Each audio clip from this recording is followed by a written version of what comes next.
Welcome to DJ Speech Class. This lecture is an introduction to rhetorical criticism. Rhetorical criticism is an analysis of mass-mediated communication. We call these mass-mediated texts rhetorical texts. They include speeches, advertisement campaigns, film, television, songs and music videos, places, postcards, art exhibits, and the list goes on. Many people will use theory or different methods of analysis for their projects. Each project will identify one or a set of these rhetorical texts. Let's look to three different methods of analysis. The first is the rhetorical situation by Lloyd Bitzer. Bitzer published work on the rhetorical situation in 1968 in the first volume, the first issue of Philosophy and Rhetoric.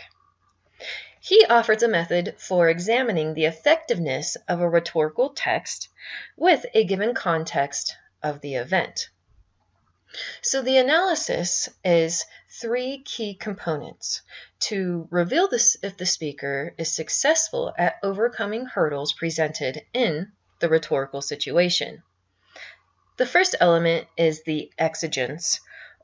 The exigence is the problem or the issue at hand. It is the situation that the speaker focuses on during the public address. The audience, the second element, consists of the people who are capable of being persuaded, but also the people who are capable of making decisions to address the situation. The third element is the constraints, and these are the obstacles that the speaker must overcome in order to address the situation. One example is that of the BP oil spill in the Gulf of Mexico. So the exigence is the situation at hand, the oil spill that took place. The audience consists of the people who can do the cleanup for the ocean and also the land, and the constraints or the hurdles that let's say the speaker, who is the PR person for BP, the speaker's constraints include that of the inventions available to do oil cleanup, the harm that it has already done to the fish, the wildlife, and to humans. So there are many constraints that the speaker has in order to make sure that they have a successful speech. The next method of analysis is that of the narrative paradigm. And this is by Walt Fisher. In 1985, he published his work on the narrative paradigm in the journal Communication Monographs. So Walt Fisher believes that all meaningful human communication is in the form of storytelling. So the narrative paradigm is a method of analyzing stories presented in rhetorical texts. There are two important elements. One is coherence, and that is, do the parts of the story fit together? Does the story all hang together? Next is narrative fidelity, and that is if the parts reflect your personal experience and the reality that you know.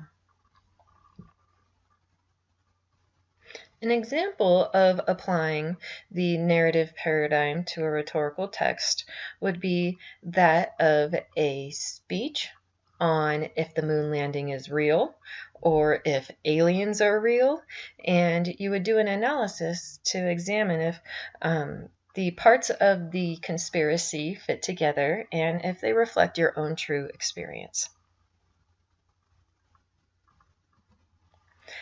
Next is that of the dramatistic pentad by Kenneth Burke.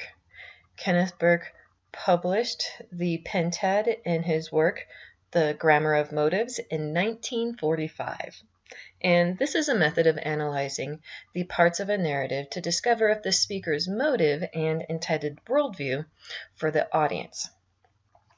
Philosophies include that of idealism, realism, materialism, pragmatism, and mysticism. And so by comparing each of the pentad elements in one-on-one ratios, we get a presentation of a dominant element in the end to discover which worldview is presented. Let's go over these elements. First is that of agent. That is the person, the human individual. The act is the actions that this individual takes. The scene is the environment and the background of the situation. The agency is the tools or the methods that the agent uses. And the purpose answers why. Why does the agent act in such a way? So after comparing each of these, say agent to scene, agent to agency, agent to purpose, agent to act, you would find out which element is dominant, if the agent is or some other element, and you would then compare that element to the other 5 to then discover that worldview that is presented by the speaker.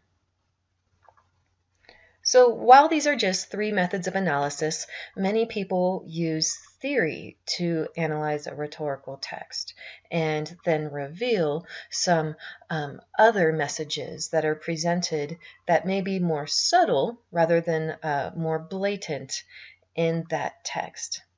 Rhetorical criticism is one of the 3 avenues of communication studies, and if you are interested in being a film critic, a television critic, a music video critic, then this may be a major that you are interested in.